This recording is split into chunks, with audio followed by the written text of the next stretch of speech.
அஸ்ஸலாமு அலைக்கும் வரஹ்மத்துல்லாஹி வபரகாத்துஹு. ஃப்ரெண்ட்ஸ், நம்ம ஒவ்வொரு இறைத்தூதர் வரலாற்றை பற்றி பார்த்துட்டு இருந்தோம்.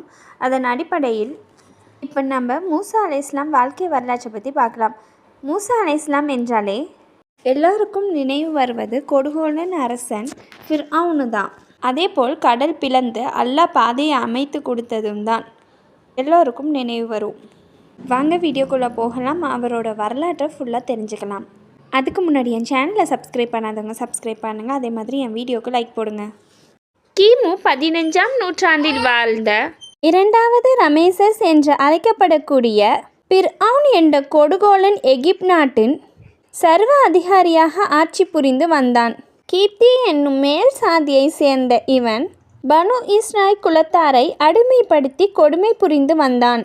எந்த அளவுக்கெனில் தன்னுடைய ஆட்சியை மிகைக்கக்கூடிய அளவுக்கு இஸ்ரவேலர் சமுதாயத்தில் இருந்து ஒருவரும் உருவாகக்கூடாது என்று அச்சமுதாயத்தில் பிறக்கின்ற ஆண் குழந்தைகளை ஈவ இரக்கமின்றி கொலை செய்து வந்தான். இதை பற்றி அல்லாஹ் தன் திருமறையில் கூறியிருக்கிறான். 2வது அத்தியாயத்தில் 49வது வசனத்தில், உங்களுக்கு தீய நோவினை செய்து கொண்டிருந்த பிர்அவுனுடைய கூட்டத்தாலிருந்து நான் உங்களை விடுவித்தோம். அவன் உங்கள் ஆண் மக்களை கொன்று உங்கள் பெண் மக்களை மற்றும் உயிருடன் வாழ விட்டு வந்தான். அதில் உங்களுக்கு இறைவனுடைய ஒரு பெரிய சோதனை ஏற்பட்டிருந்தது. மூசா அலைஹிஸ்ஸலாம் அவர்களின் பிறப்பு. பலவீனமான இஸ்ரவேலர் சமுதாயத்தில் பிர்அவுனிடம் இருந்து காப்பாற்றுவதற்காகவும் அக்கொடுங்கோலனுக்கு சவாலாகவும் மூசா அலைஹிஸ்ஸலாம் அவர்களை யாக்கூப் அலியின் வழித்தோன்றல்களாக இஸ்ரவேலர் சமுதாயத்தில் அல்லாஹ் பிறக்க செய்தான். இதை பற்றி அல்லாஹ் தன் திருமறையில் 28வது அத்தியாயத்தில் 3 to 6வது வசனம் வரைக்கும் கூறியிருக்கிறான். நபியே, நம்பிக்கை கொண்ட மக்களுக்காக மூசா பிர்அவுனை பற்றிய சில உண்மை விஷயங்களை நாம் உங்களுக்கு ஓதி காமிக்கிறோம்.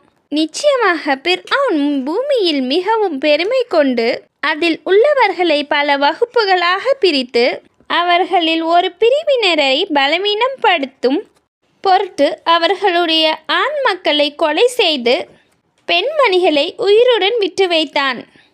மெய்யாகவே இவ்வாறு அவன் விஷமம் செய்பவனாக இருந்தான். எனினும் பூமியில் அவன் பலவீனப்படுத்தியவர்கள் மீது நாம் அருள் புரிந்தோம். அவர்களை தலைவர்களாக்கி இவர்களையே வாரிசுகளாக்கி வைக்க விரும்பினோம். அந்த பூமியில் நாம் பலவீனமான அவர்களை மெய்யாக்கி வைத்து பிர்அவுனும் ஹாமானும் அவர்களுடைய இராணுவங்களும் எதை அஞ்சினார்களோ அதை அவர்களுக்கு காண்பிக்கவும் நாம் கருதினோம். மூசா அலைஹிஸ்ஸலாம் அவர்கள் பிறந்த சமயத்தில்